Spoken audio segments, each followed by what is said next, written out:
పని చేసిండ్రు. ఎప్పుడైతే పార్టీకి ఒక్క క్షణం చెడ్డ పేరు వచ్చిందో ఎక్కడ పోయిండండి నేను చక్కగా పోయి వైఎస్ రాజశేఖర రెడ్డిని కలవలే? మీ అందరికి గుర్తులేదు ఆ ఫోటో? సీనియర్ నాయకులందరికీ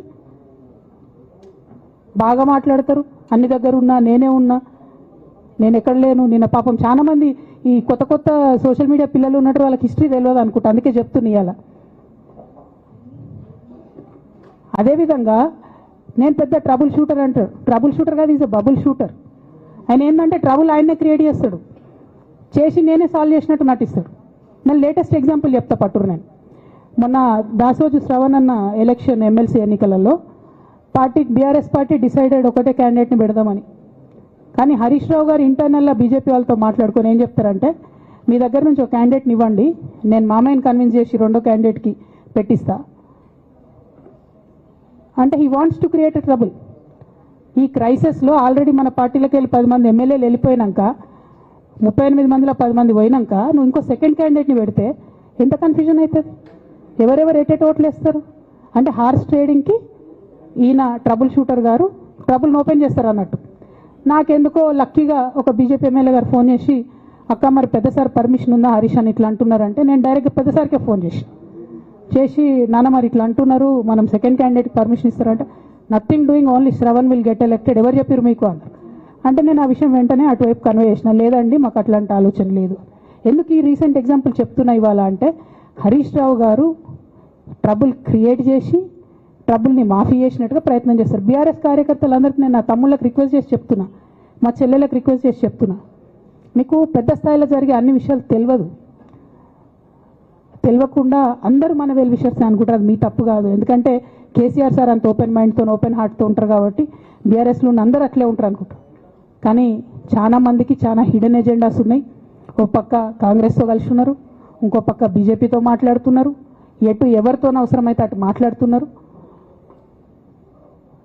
అదేవిధంగా 2018 ఎన్నికలలో హరీష్ రావు గారు 20-25 మంది ఎమ్మెల్యేలకు ఎన్నికలలో అడిషనల్ ఫండింగ్ ఇచ్చారు, పార్టీ ఇచ్చింది కాకుండా. ఏడికేళ్ళు వచ్చినాయి హరీష్ రావు గారికి అన్ని డబ్బులు? 100% కాళేశ్వరంలో జరిగిన అవినీతి నుంచి వచ్చిన డబ్బులే. ఆయన ఆలోచన ఏం చేసిందంటే, ఏమన్నా కొద్దిగా అటు ఇటు అవుతుందేమో రిజల్ట్, నా దగ్గర ఎమ్మెల్యేస్ ఉండాలని ఆలోచన చేశాను. నీకు అసలు అట్లాంటి ఆలోచన ఎందుకు వచ్చింది? నేను కట్టప్పలాంటోని కేసీఆర్ గారి దగ్గర ఉండేటోని అంటావు కదా, నీకేం అవసరం వచ్చింది ఎమ్మెల్యేస్కి సపరేట్గా ఫండింగ్ చేయడానికి? ఎవరికి తెలియదు అనుకుంటారా? ఇది ఎవరు చెప్పారు అనుకుంటారా?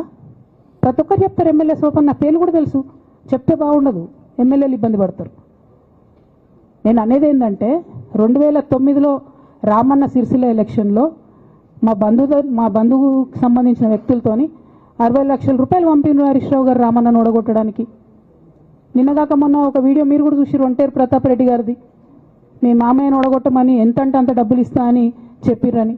ఓ పక్క కేసీఆర్ గారిని ఓడగొట్టాలి, ఓ పక్క కేటీఆర్ గారిని ఓడగొట్టాలి, నిజామాబాద్లో నా ఎంపీ సెగ్మెంట్లో అందరు ఎమ్మెల్యేలను మేనేజ్ చేయాలి, అందరిని మన కేసీఆర్ కుటుంబాన్ని ఓడగొట్టాలి, విచ్ఛిన్నం చేయాలి. కానీ కేసీఆర్ గారి పేరుతో వచ్చేటటువంటి బెనిఫిట్స్ మాత్రం అన్నీ కావాలి. మరి ఇటువంటి వారిని నా రిక్వెస్ట్ కేసీఆర్ గారితో, కేటీఆర్ గారితో, వారిని మీ పక్కన పెట్టుకొని నిజం మాట్లాడే నన్ను బయటకు పంపితే మరి పార్టీ బాగుంటుందా? దయచేసి ఆలోచన చేసుకోండి. నేనేమంటున్నా రామన్న మిమ్మల్ని అంటే,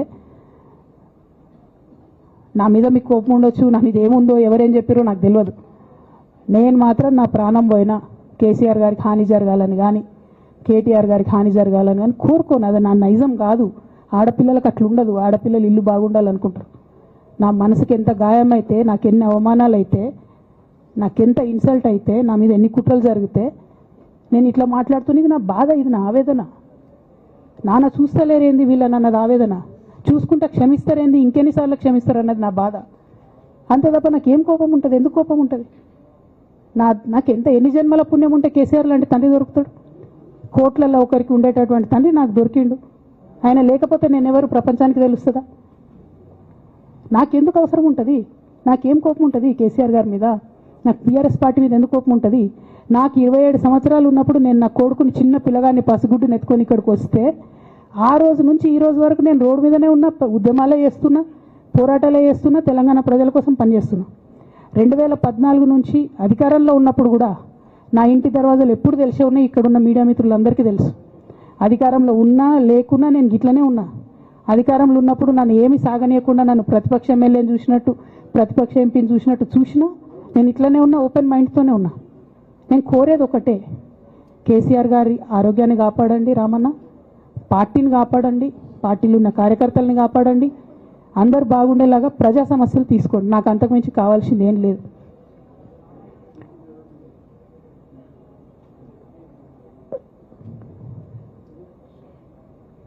కానీ మొన్న అసెంబ్లీలో అర్ధరాత్రి దాకా పెట్టి రేవంత్ రెడ్డి గారు కేసీఆర్ గారిని తిడుతుంటే దయ్యాలు వేదాలు వాళ్ళు ఇస్తున్నట్టు అనిపించింది నాకైతే. దానికి ఈయన హీరోలాగా ఎదుర్కొన్నాడు, ఈయన 6 అడుగుల బుల్లెట్ అని పార్టీ అంతా ట్వీట్ చేస్తే, మరి 6 అడుగుల బుల్లెట్ ఎవరికి గాయం చేస్తుంది? ఎండ్ ఆఫ్ ద డే ఇవాళ అయితే నన్ను గాయపరిచింది, రేపు రామన్నను గాయపరుస్తారో కేసీఆర్ని గాయపరుస్తారో. జాగ్రత్తగా ఉండండి రామన్న, నేను చెప్పేది ఏం లేదు, జాగ్రత్తగా ఉండండి, కేర్ఫుల్గా ఉండండి. ఎట్ ద సేమ్ టైం ఈ హరీష్ రావు గారి కారణంగా గమ్మత్ ఏముంటుందంటే, ఒకసారి హంపీకి పోతారు వీళ్ళందరూ, మీ అందరికీ తెలుసు ఆ స్టోరీ. హంపీకి పోయి పాటలు పాడుకుంటారు, మొత్తము చాలా మంది కలిసి కేసీఆర్ గారిని చాలా అవమానకరంగా మాట్లాడతారు, ఒక పార్టీని వెనుపోటు పడదామని డిజైన్ చేశారు. ఇదంతా వీరికి తెలుసు, హరీష్ రావు గారికి తెలుసు.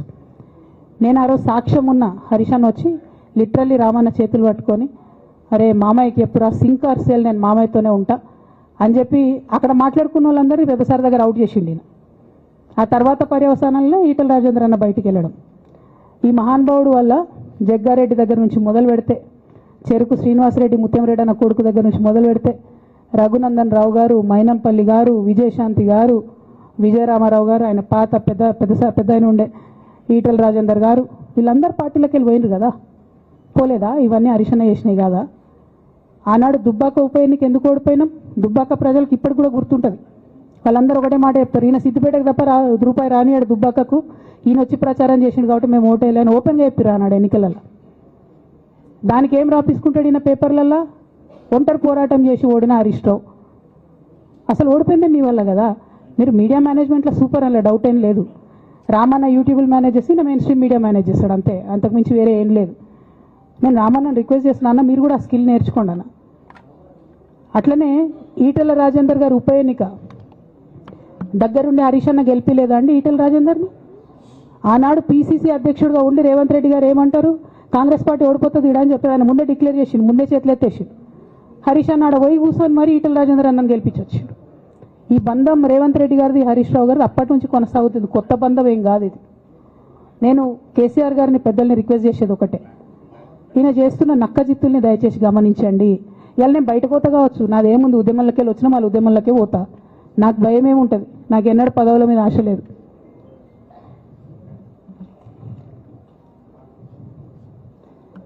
పార్టీ నుంచి వచ్చిన ఎమ్మెల్సీకి స్పీకర్ ఫార్మాట్లో చైర్మన్ గారికి నేను పంపుతా ఉన్నాను రాజీనామా పత్రాన్ని. అట్లానే బీఆర్ఎస్ పార్టీ ప్రాథమిక సభ్యత్వానికి కూడా గౌరవ పెద్దలు కేసీఆర్ గారికి రాజీనామాను పంపుతా ఉన్నాను. దీన్ని మన రావుల చంద్రశేఖర్ రెడ్డి గారికి తెలంగాణ భవన్కి వారికి నేను పంపుతా ఉన్నాను. ఎందుకు ఇవి ఇప్పుడే చూపించిన అంటే, పదవుల మీద నాకు ఎప్పుడు ఆశ లేదు. మేము ఉద్యమంలోకి వచ్చింది ఎందుకంటే, మా నాన్న ఒక్కరు ఇంత ఒంటరి పోరాటం చేస్తున్నారు, ఎంత వీలైతే అంత ఆయనకు మద్దతు ఇవ్వాలని వచ్చినాం. ఆనాడు మేము ఉద్యమంలోకి వచ్చినప్పుడు పార్టీ అధికారంలోకి వచ్చే ఆస్కారమే లేకుండే, తెలంగాణ వస్తుందో రాదే అనే అనుమానాలు అంతటా ఉండే. మేము ఉద్యమంలో కొట్లాటలో లాఠీ దెబ్బలు తినడం కోసం, జైల్లోకి పోవడం కోసం ఆనాడు వచ్చినాం ఉద్యమంలోకి. అధికారంలోకి వస్తామనుకొని రాలే. రామన్నైనా నేనైనా కేవలం నాన్న కోసమే వచ్చినాం ఉద్యమంలోకి. అందుకే మా కుటుంబం మీద కుట్ర. ఈ కుట్రను గమనించమనే నేను మా కుటుంబాన్ని కోరుతా ఉన్నా. ఇక పెద్దసార్కు నీడలాగా సంతోష్ రావు గారు ఉంటారు. ఇక సంతోష్ రావు గారి గురించి 2 నిమిషాలు చెప్తా, అంత పెద్ద సీనున్న మనిషి కాదు కానీ చెప్పాలి. ఎందుకంటే కూరల ఉప్పు ఎట్లుంటుంది ఈయన అట్లా అన్నట్టు, ప్రతి దాంట్లో చెడగొట్టడానికి కొంచెం ఉండాలి కదా, అట్లాంటి వాడు. కాబట్టి చెప్పక తప్పదు ఈయన గురించి. చెప్పులో రాయి చెవులో జోరిగా అంటాం కదా, అట్లాంటి టైపు. కాబట్టి ఖచ్చితంగా చెప్పాలి. విషయం ఏంటంటే, ఈయన ధనదాహం ఎట్లాంటిదంటే సంతోష్ రావు గారిది, రామన్న కాన్స్టిట్యున్సీ, కేటీఆర్ అన్న కాన్స్టిట్యున్సీ నేరెళ్లలో ఇసుకలారి గుద్ది ఒక దళిత బిడ్డ చనిపోతాడు. సరే, దాని మీద పాపం అక్కడ ఆ రోజు అందరు యాజిటేషన్ చేస్తే ఈయన సంతాన అడ్వాంటేజ్ ఏంది, ఈడ కూర్చుంటాడు కదా సార్ దగ్గర, సీఎంఓలకి వెళ్ళి ఫోన్ చేసి అక్కడ ఉన్న పోలీసు వాళ్ళందరినీ ఒత్తిడి పెట్టి 7 దళిత బిడ్డల్ని కొట్టినరండి. 3-4 సార్లు 3rd డిగ్రీ వేస్తే ఇలా 7 కుటుంబాలు కూడా వాళ్ళు ఎందుకు కూడా ఏ పని చేసుకోలేనటువంటి పరిస్థితులలో ఆ దళిత బిడ్డలు ఉన్నారు. అది మొత్తం రాజకీయంగా బ్లేమ్ అంతా రామన్న మీదకి వచ్చింది. ధనదాహమేమో సంతన్నది, నేరం చేసిందేమో సంతన్న, వీడికెళ్ళి ఫోన్లు చేసి ఒత్తిడి చేసి కొట్టిపించిందేమో సంతన్న, చెడ్డ పేరేమో రామన్నకు వస్తుంది. ఈ ఎగ్జాంపుల్ చెప్పడం కోసమే నేను ఈయన గురించి చెప్తున్నా, వేరే ఏం లేదు. ఇక సరే టానిక్ వీనిక్ ఈ వీటిలో వచ్చిన కేసులు ఏమవుతాయి? రేవంత్ రెడ్డి గారు ఆర్భాటంగా ఒక అనౌన్స్మెంట్ చేస్తారు. ఇంతకుముందు చెప్పిన కదా మ్యాచ్ ఫిక్సింగ్ ఎట్లుంటుందంటే 1 డే న్యూస్ అవుతుంది, టానిక్లో ఈయన మీద కేసు పెట్టిరని. 3వ రోజు పోలీసు వాళ్ళు ఎఫ్ఐఆర్ కొట్టేసారు. అది మీరు ఇంకా కనుక్కోండి. కాజ్ చేసేసారు, కేసు మూసేసారు. ఏం అండర్స్టాండింగ్ ఉంది, ఎందుకు మూసేసారు? At the same time Harithaharam, తెలంగాణకు హరితహారం అని పెద్దలు కేసీఆర్ గారు పెద్ద కళతోని 230 కోట్లు అక్కడ గోబీ డెజర్ట్ల వాళ్ళు చెట్లు పెట్టి చైనాను కాపాడుకున్నారు. మనం అదే స్థాయిలో తెలంగాణను బాగు చేసుకోవాలని పెద్దసారి హరితహారం అని పెడితే ఈయన దానికి నకిలీ ప్రోగ్రామ్ గ్రీన్ ఇండియా ఛాలెంజ్ అని పెడతాడు. తెల్లారులేస్తే సినిమా వాళ్ళని తీసుకురావాలి, రోజు ఒక ఫోటో వేసుకోవాలి. దాని వెనుక ఉన్న కుట్ర ఏంటంటే జీవో అమెండ్మెంట్ అవుతుంది సంతోష్ గారి గురించి.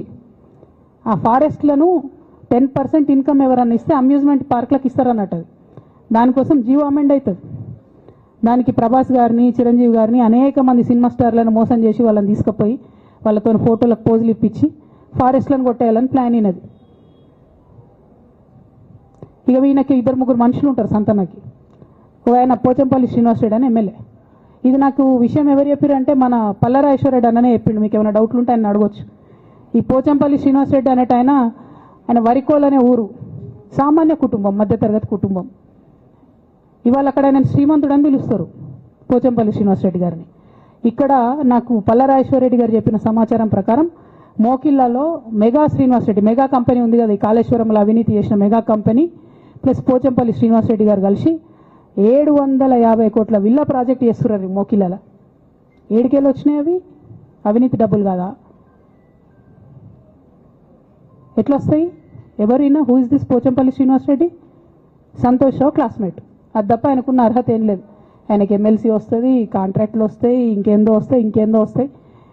అట్లనే నవీన్ రావు అని ఇంకొక ఎమ్మెల్సీ ఉంటాడు.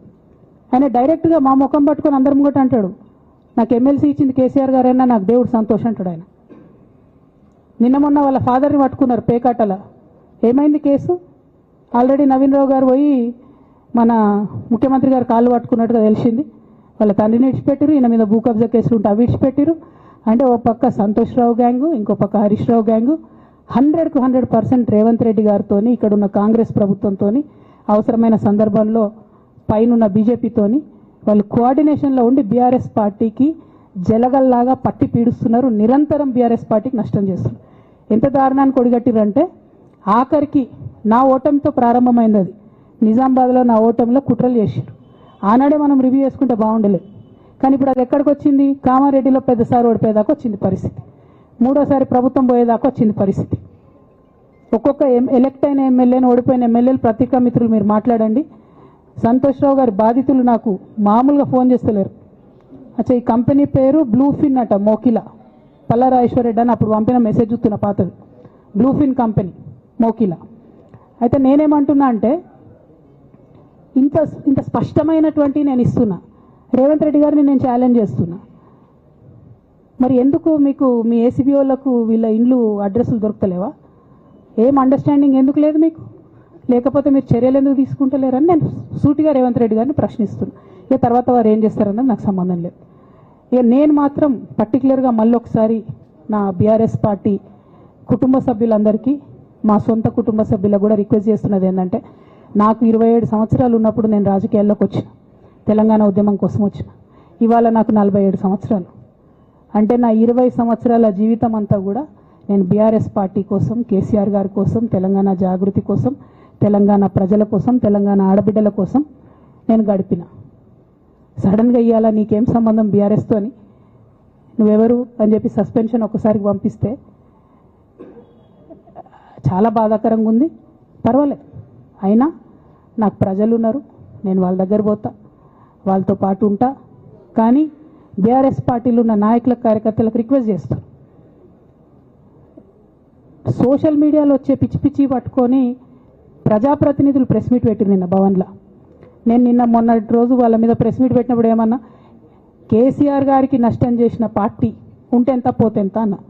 సోషల్ మీడియాలో ఉన్న బీఆర్ఎస్ పార్టీ కొంతమంది దుర్మార్గులు ఉన్నారు, సోషల్ మీడియా వెంగు చూసేటోళ్ళు. వాళ్ళ ముంగట విషయం కట్ చేసిరు, ఏది కేసీఆర్ గారికి నష్టం చేసిన అనే విషయం కట్ చేసి బీఆర్ఎస్ పార్టీ ఉంటెంత పోతెంత నేను అన్నా అని చెప్పి ప్రచారం చేస్తున్నారు. నాదే పార్టీ బీఆర్ఎస్ పార్టీ, 20 ఏళ్ళు నేను కష్టపడ్డా. నేను తెలంగాణ జాగృతి పెట్టి ఇండిపెండెంట్గా పనిచేసినప్పుడు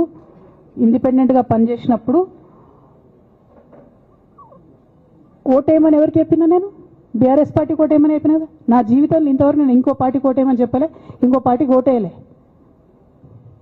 ఎట్లయితే కంప్యూటర్లో హార్డ్వేర్ ఉంటుందో అది బీఆర్ఎస్ పార్టీ, సాఫ్ట్వేర్ తెలంగాణ జాగృతి. శరీరం బీఆర్ఎస్ పార్టీ అయితే ఆత్మ జాగృతిగా పనిచేసినాం, తెలంగాణ ఆత్మగా పనిచేసినాం. మేము తెలంగాణ ఆత్మగౌరవం కోసం పనిచేసినాం, తెలంగాణ ఆత్మగౌరవ ప్రతీకలైనటువంటి బతుకమ్మ బోనాలను నిలబెట్టడం కోసం పనిచేసినాం. ఆ కాంట్రిబ్యూషన్ ఏం లేదా? నేనేం చేయలేదా పార్టీకి? నిజామాబాద్లో చికెన్ గున్యా వచ్చి బాధపడుతుంటే గల్లీ గల్లీ గల్లీ తిరిగి 2018లో ఒక్కొక్క ఎమ్మెల్యేకు ఎంత తిరిగినా అన్నది అక్కడ నిజామాబాద్ ప్రజలకు తెలుసు. ఏం కాంట్రిబ్యూషన్ లేదా అన్నది? ఓన్లీ హరీష్ అన్నది సంతనదే ఉన్నదా కాంట్రిబ్యూషన్?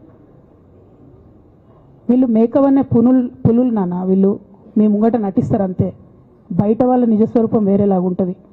యాజ్ అ డాటర్గా రిక్వెస్ట్ చేస్తున్నా, ఒకసారి ఆలోచన చేయండి వాళ్ళ గురించి. నాకేమొద్దు, నన్ను పార్టీలోకి వెళ్ళి సస్పెండ్ చేసి నో ప్రాబ్లం, కానీ వాళ్ళని పార్టీలో ఉంచుకుంటే పార్టీ ఎట్లుంటుంది అన్నది మీరు ఆలోచన చేసుకోండి. ఇక అల్టిమేట్గా నేను చెప్పదలుచుకున్నది ఒకటే,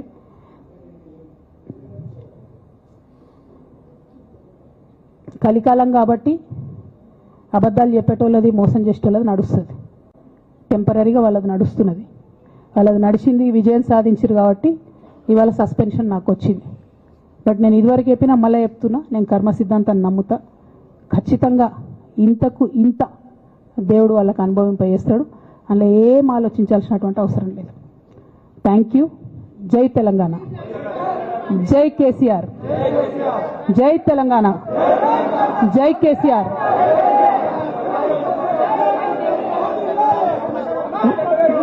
వన్ బై వన్.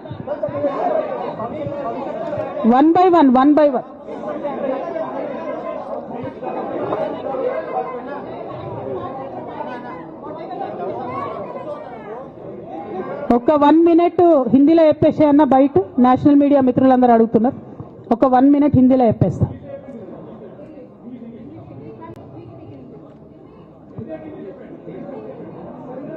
आज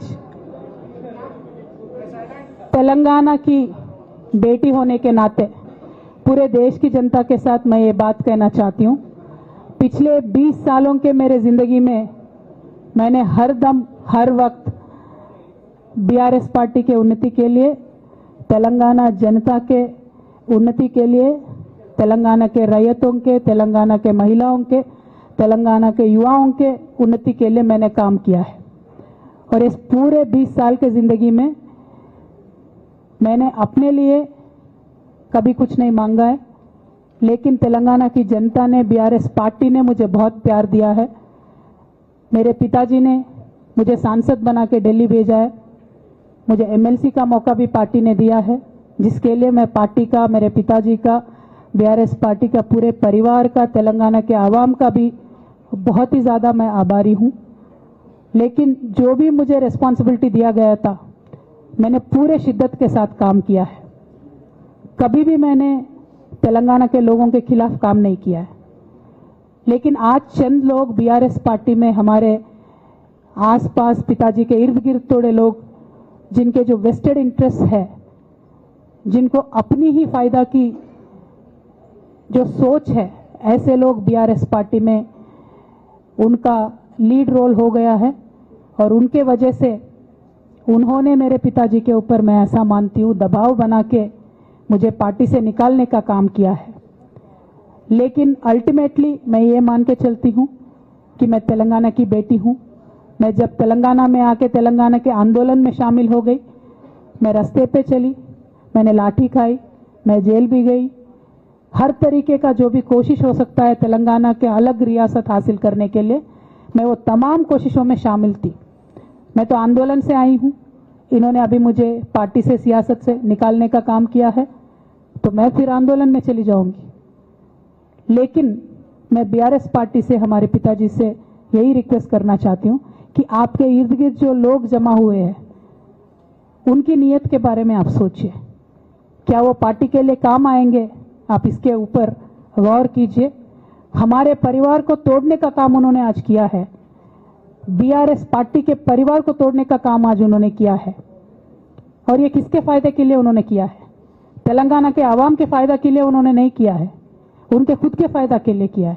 तो मैं मेरे पिताजी से, बीआरएस पार्टी से यही रिक्वेस्ट करना चाहूंगी कि ऐसे लोगों को पहचानिए, उनकी असली रूप आप पहचानिए और उनके ऊपर जो भी एक्शन हो सकता है वो लीजिए। और मैं तेलंगाना चीफ मिनिस्टर रेवंत रेड्डी जी से भी डिमांड करती हूं कि आपने जो बीआरएस के परिवार को तोड़ने का आज काम किया है, हमारे बीआरएस में जो धोखेबाज लोग हैं उनसे मिलके आपने जो बीआरएस के परिवार को तोड़ने का कोशिश किया है, तेलंगाना की आवाम आपको इसका जवाब जरूर देगी। Thank you.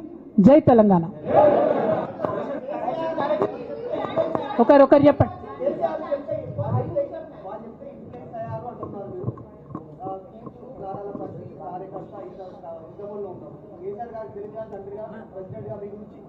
ఓకే, ఇంకా ఎవరైనా చెప్పండి.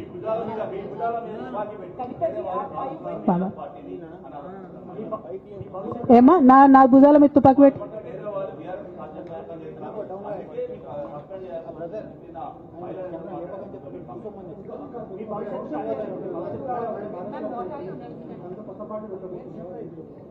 Okay. I got your question. Rahul ji.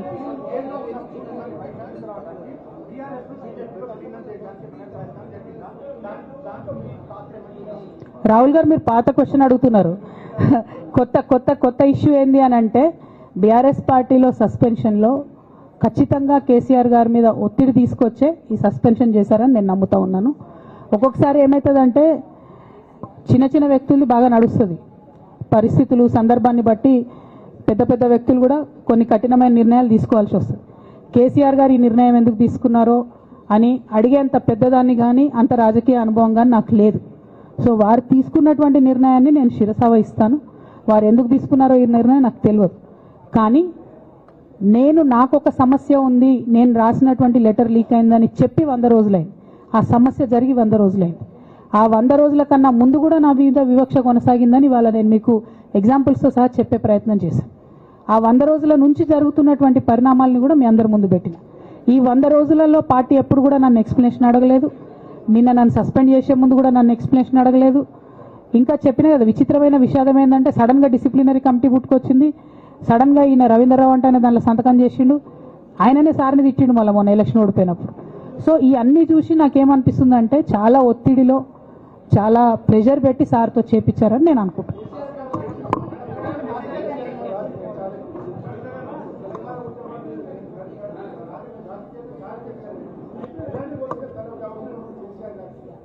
Right. I got your question, ma'am. I got your question.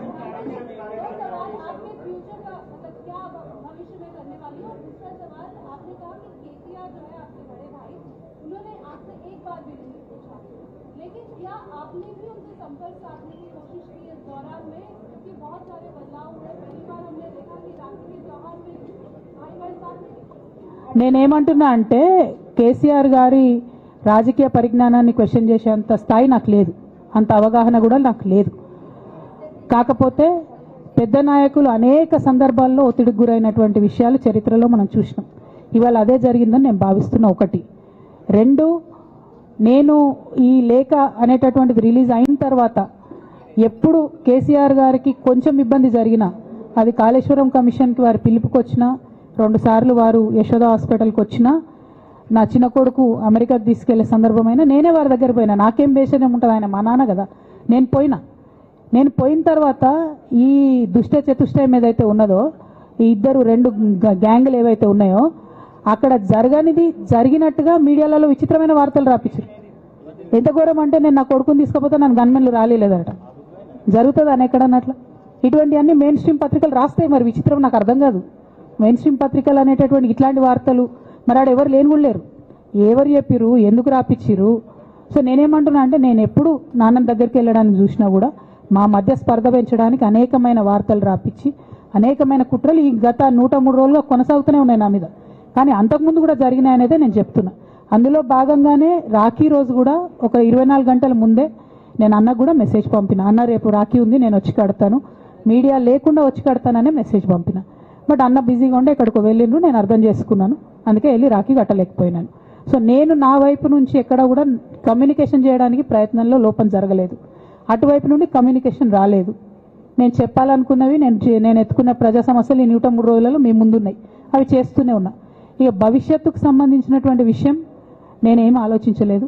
ఎందుకోసం అంటే నిన్న నోటీస్ రావడం అనేటటువంటిది డెఫినెట్గా నేను కొంచెం బాగా బాధపడ్డా. నాకెందుకు నోటీస్ వస్తుంది, మరి నా లేఖ లీక్ అయింది, లీక్ చేసింది ఎవరు అంటే చేసినటువంటి వ్యక్తుల మీద ఎందుకు విచారణ జరగలేదు అనేటటువంటిది ఖచ్చితంగా పార్టీ అంతర్గతంగా ఆలోచన చేసుకోవాలి. అంటే నన్ను ఏం మాట్లాడకుండా నన్ను డైరెక్ట్గా ఉరిదీస్తారు. నేను ఎవరి మీద అయితే కంప్లైంట్ చేసినో కనీసం వాళ్ళను అడిగినరా, అడగలేదా, చర్యలు తీసుకున్నారా, తీసుకోలేదా, ఏమీ చెప్పకపోతే, ఆ మాత్రం అంతర్గత ప్రజాస్వామ్యం లేకపోతే బయట ప్రజలకు మనం ఏం చెప్తామన్నది నా ప్రశ్న.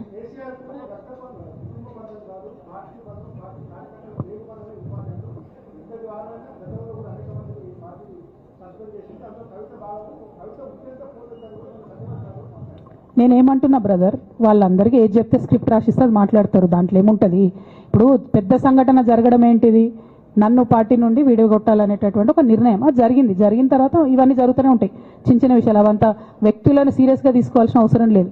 అల్టిమేట్గా నేనేమంటున్నా అంటే నన్ను అడగకుండానే ఉరి తీశారు, కనీసం ఏమైందని కూడా అడగలేదు.